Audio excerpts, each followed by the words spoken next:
My dear friends, let me tell you something from across the years.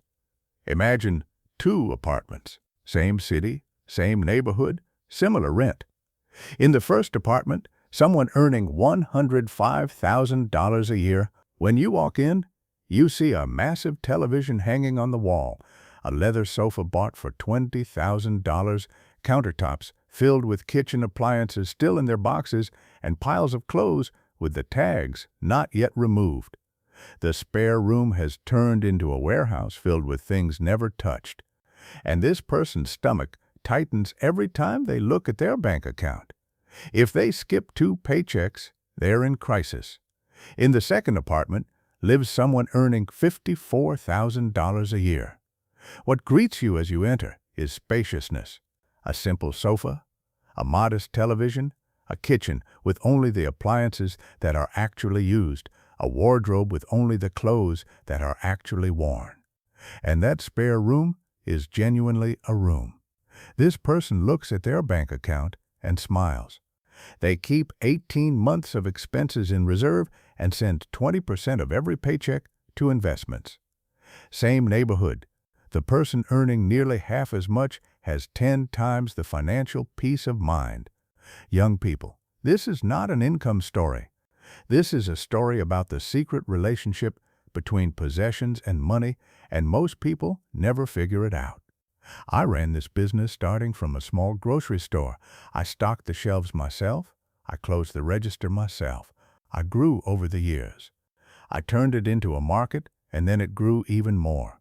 Now I am retired, and I want to tell you not about money, but about the rules of money, because people who don't follow those rules are always running in place, no matter how much they earn. The first person is not a gambler, not an alcoholic, has no glaring fall. They have simply, slowly accumulated a lifestyle that every earned penny must support. The second person has discovered this. Owning less is not living poorly. It is living consciously. And conscious living creates a financial breathing room that even high-income people have never tasted. Today, I will explain to you, one by one, those critically important rules about the relationship between money and possessions. These are not rules of deprivation. They are real-life lessons showing that everything you own carries hidden costs you haven't calculated. Let us begin with the first and most fundamental rule, a perspective that will make you see everything you buy differently from now on. Dear young people, everything you own makes you pay twice. The first payment is obvious, the price at the register. The second payment most people never notice, and it is often larger than the first. This second cost encompasses storage, maintenance, mental energy, and opportunity cost. Think of that treadmill gathering dust in the corner. Just by sitting there, it costs roughly 600 to 1,000 liras a year in floor space, serving as a clothes hanger in a space you're paying rent for. Think of a boat. Annual maintenance costs 10% of the boat's value. A $500,000 boat, even if it never touches water, costs $50,000 a year. I always did this calculation. Always. I did it when I had a small grocery store, and I did it when it had grown into a supermarket. Possessions also create stress. Research shows that visual clutter raises cortisol levels and reduces the brain's capacity to focus. Your possessions are driving you toward burnout without you even realizing it. And then there is opportunity cost. Every lira currently locked in possessions is missing a chance to grow. If you've set up a $250,000 home gym, that money could have grown to $800,000 in an index fund over 15 years. You didn't buy a gym, you postponed your financial freedom. When you add up all these hidden costs, many possessions end up costing more than their purchase price. That price was just the entrance ticket. The real expense continues for as long as the item stays in your life. Those who know this truth live with fewer possessions, not because they hate nice things, but because they have calculated the true cost and decided most of it isn't worth it. This brings us to the first rule. Rule 1. Calculate the cost per use before every purchase. Before buying something, realistically estimate how many times you will use it. Divide the total cost by that number. This gives you the cost per use, and it is the only honest way to measure the true value of a possession. A jacket you bought for $1,500 and wore twice costs $750 per wear. A jacket you bought for $3,000 and wore 200 times costs $15. The expensive one is actually cheap. This calculation instantly destroys most impulse purchases. A $5,000 kitchen appliance you use twice a year costs $2,500 per use per year, but a 500 lira tool you use once a week costs just 10 liras per use in the first year. The calculation sets aside marketing, emotion, and social pressure. It reveals what is truly rational. Rule 2. Apply the replacement test to everything you already own. Look at every object in your home and ask yourself, if this item disappeared today, would I go out and replace it? Be honest. Would you really go replace that fondue set? Would you buy that bread maker gathering dust on top of the refrigerator again? Would you repurchase those clothes you haven't worn in 18 months? For most objects, the honest answer is no. Those items are in your life due to inertia, not intention. Impulse purchases, gifts you felt obligated to keep, remnants of hobbies left behind. These possessions have negative value. They impose a cost in the form of space, mental energy, and maintenance without any return. Every minute you spend organizing, cleaning around, or simply thinking about possessions that fail the replacement test is a minute stolen from what truly matters. Those who live with fewer possessions say farewell without mercy to things that can't pass this test. They sell what has value, donate what might serve someone else, and throw away what is of no use to anyone. This process feels uncomfortable at first. In the end, it is liberating. The psychological weight of owning things you don't want or need is astonishingly heavy. Lifting that weight creates a mental clarity that is hard to describe but immediately noticeable. Rooms feel larger. Decisions feel simpler. Cleaning takes half the time. You know where everything is because everything that remains has a purpose. Rule 3. Don't upgrade out of boredom. My dear friends, there is a pattern I keep seeing in people who earn good money but end up with nothing to show for it. They replace things that are still working perfectly just because they're bored with them or because new models have come out. The television works fine, but the new model offers slightly better contrast. The phone is flawless, but the new version has marginally improved the camera. The car runs safely, but this year's model has an updated design. The furniture is functional, but they've grown tired of looking at it. These upgrades feel like progress. They are actually wealth destruction dressed up as advancement. Those who live with fewer possessions adopt a firm rule: never replace something that works perfectly well. A phone that makes calls, sends texts, and runs apps is not replaced just because a new phone has come out. A car that transports you reliably is not replaced just because your neighbor bought something shinier. This rule saves enormous amounts of money over a lifetime. The average person replaces their phone every 2-3 years, even while the old one still works. Over 30 years, this pattern leads to hundreds of thousands of liras in unnecessary spending. Repeat similar spending across all categories and the lifetime waste reaches into the millions. Those who live with fewer possessions avoid this trap by defining functionality clearly. An item continues to be used until it genuinely can no longer perform its task. Getting bored is not a malfunction. Wanting something newer is not a malfunction. The existence of better alternatives is not a malfunction. Real mechanical breakdown or the inability to perform necessary tasks, that is a malfunction. Everything else is marketing, trying to convince you to solve problems that don't exist. Rule 4. Create friction around spending and ease around saving. Human behavior always follows the path of least resistance. If spending is easy and saving is hard, you spend. If saving is easy and spending is hard, you accumulate. Those who live with fewer possessions build an environment where the right choice is the easy choice. Spending friction means deleting saved credit card numbers from online shopping sites, applying a 24-hour waiting period before any non-essential purchase, deleting shopping apps from your phone, unsubscribing from promotional mailings, and not entering stores without a specific purchase intention.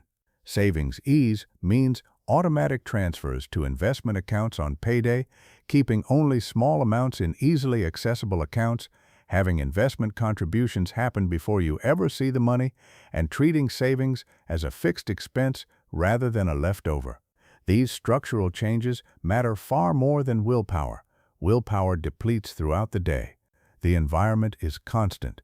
Someone relying on willpower to prevent impulse purchases will inevitably fail when they are tired, stressed, or emotional.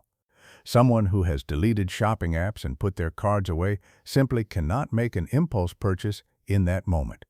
Those who live with fewer possessions don't trust themselves to always make the right decision. They design systems that make the right decisions automatic. The 24-hour waiting rule alone eliminates roughly 70% of impulse purchases. Most desires for possessions fade within a day if not acted on immediately. Rule 5. Count your possessions regularly.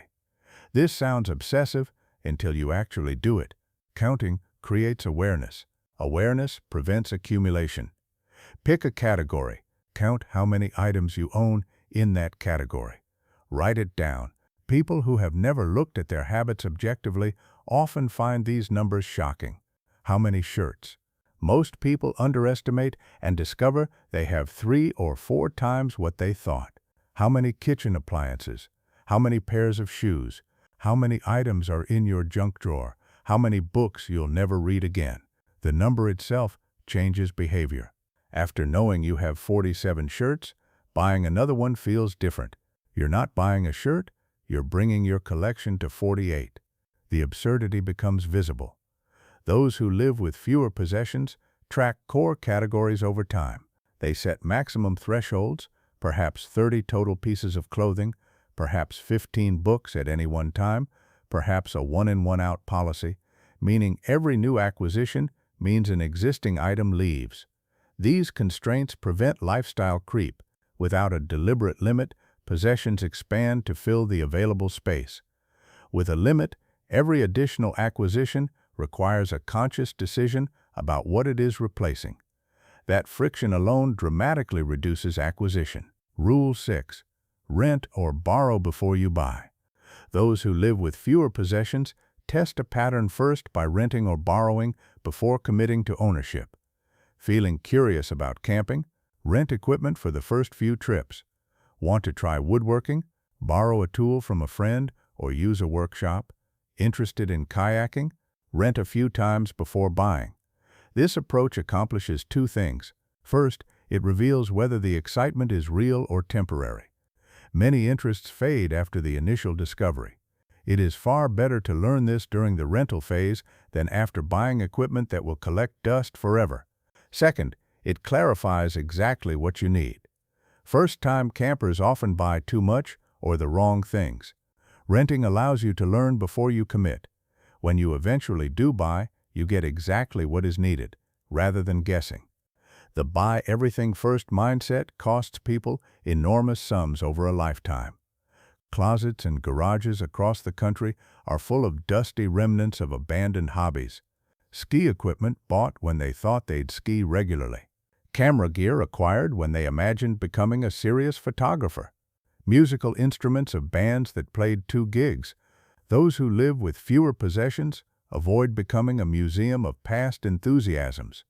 They test interest before investing.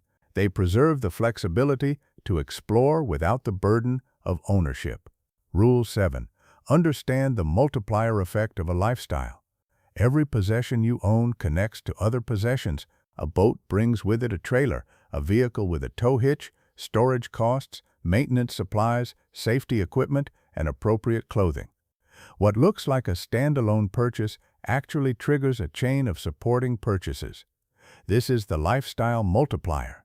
Major purchases turn into interconnected expense ecosystems. The real cost is never just the item itself. Here is how this plays out with common purchases. A home gym requires floor mats, mirrors, storage solutions, ventilation arrangements, and often renovation to make the space suitable. A pool demands chemical supplies, cleaning equipment, covers, furniture, maintenance tools, and often landscaping to complete the setup. A motorcycle requires gear, storage, maintenance tools, and often a truck or trailer to reach riding locations. Those who live with fewer possessions calculate the full ecosystem cost before any major purchase. They know that an $80,000 purchase may actually represent $130,000 or $200,000 once all the multiplier costs are included. This full accounting often turns what seems like a reasonable purchase into something obviously excessive. The multiplier effect also works in reverse. Letting go of a major possession often eliminates an entire associated expense category.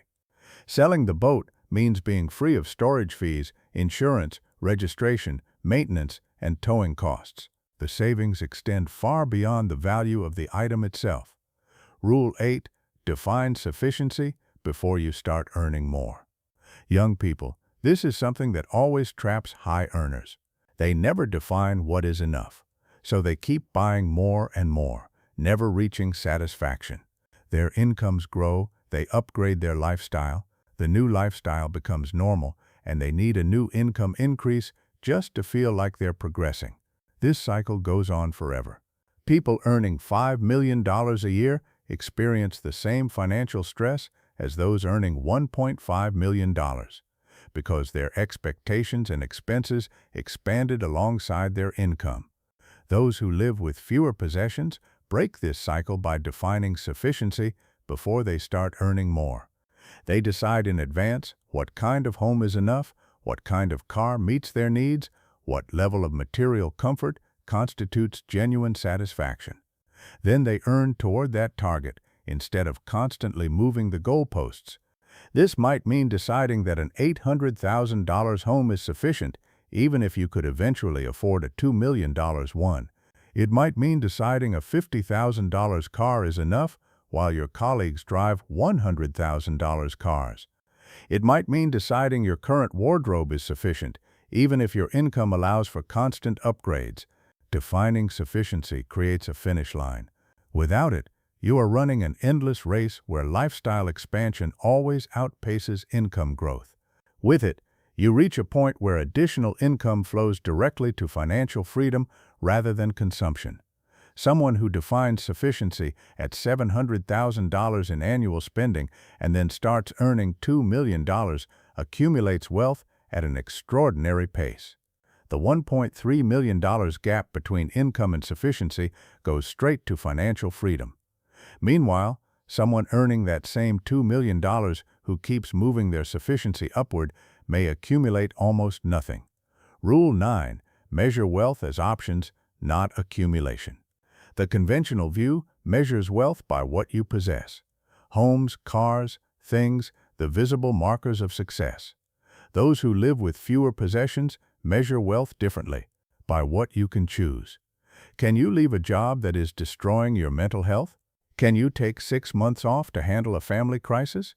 Can you move to a new city for a new relationship? Can you start a business without guaranteed income? Can you retire before age 65? Can you say no to opportunities that pay well but compromise your values? These options represent real wealth. They are only available to people who have built a meaningful margin between their income and their expenses. Someone earning $3 million a year but spending $2.9 million has almost no options. They are chained to their income requirements. Someone earning $1 million a year but spending $550,000 has extraordinary options. They can absorb disruptions, take risks, and make choices based on preference rather than financial necessity. Those who live with fewer possessions understand that options require liquid resources far more than physical assets. Money tied up in a car you don't need cannot buy your freedom when you need it. Equity locked in an oversized house cannot finance a career transition or an extended period of rest. This perspective transforms spending decisions. Every purchase is not just money in exchange for an object. You are trading your options for an object. Is that object worth diminishing your ability to choose freely about your own life? Sometimes yes. Most often, no. Rule 10. Practice cyclical reduction rather than annual big purges. Most people who try living with fewer possessions do a big clean-out, feel good for a few weeks, and then gradually drift back to their starting point. The clean-out feels productive. The gradual reaccumulation goes unnoticed. Within 2 years, they are back where they started. Those who live with fewer possessions escape this pattern through a cyclical reduction practice. Instead of one big annual clean-out, they do small, regular reviews. A quick glance at incoming items weekly, an evaluation of one category monthly, an assessment of overall accumulation trends quarterly. This cyclical approach catches accumulation early, before it reaches overwhelming levels. Removing 3 items a week is manageable and sustainable. Removing 300 items once a year feels overwhelming and is usually postponed indefinitely. The cyclical approach also sustains awareness. When you regularly evaluate your possessions, you notice patterns. You see which categories tend to grow. You identify which emotional states trigger acquisition. You recognize which marketing tactics work particularly well on you. This awareness makes prevention possible rather than just cure. Let me offer you a practical application to put these rules into action today. This week, take a walk through your home with the replacement test in mind. Identify 10 items you would not replace if they disappeared. Sell, donate, or throw them away. Pay attention to how it feels to remove things you don't want. This month, apply the 24-hour rule to all non-essential purchases. Track how many purchase urges survive the waiting period and how many evaporate. The data will reveal how much of your spending is impulsive and how much is intentional. This quarter, count items in 3 categories that tend to accumulate in most people. Clothing, kitchen items, and media or entertainment are good starting points. This year, set a maximum threshold for each category based on what you actually use. Define what is enough in the major spending categories. Which home is enough? Which mode of transportation is enough? Which wardrobe genuinely meets your needs? Write these definitions down. Refer to them when you are tempted to exceed your own standards.